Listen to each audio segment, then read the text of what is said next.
Border guard বাংলাদেশের সাবেক মহাপরিচালক মইনুল ইসলামকে বিমানবন্দরে আটক করেছে পুলিশ। মঙ্গলবার স্ত্রীসহ কানাডার উদ্দেশ্যে যাওয়ার সময় বিমানবন্দরে তাকে আটক করা হয়।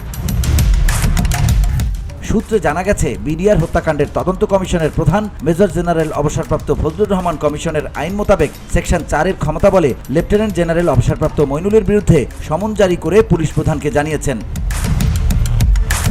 এর আগে এক ফেসবুক পোস্টে অনুসন্ধানী সাংবাদিক জুলকারনাইন শাহের লেখেন, পিলখানা গণহত্যা পরবর্তী অত্যন্ত গুরুত্বপূর্ণ সময়ে তৎকালীন বিডিআর-এর মহাপরিচালকের দায়িত্ব পালন করেন লেফটেন্যান্ট জেনারেল মইনুল অবসরপ্রাপ্ত। গতকাল বিডিআর হত্যার ঘটনার তদন্ত কমিশন গঠনের পর তিনি বেশ তড়িঘড়ি করে দেশ ত্যাগ করার চেষ্টা করছেন। বর্তমানে তিনি ইমিগ্রেশন অতিক্রম করে সন্ধ্যা 7:30-এর এমিরেটস ফ্লাইটের অপেক্ষা করছেন।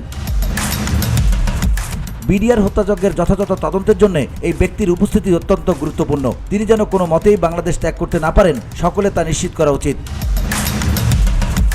VOD Bangla news desk.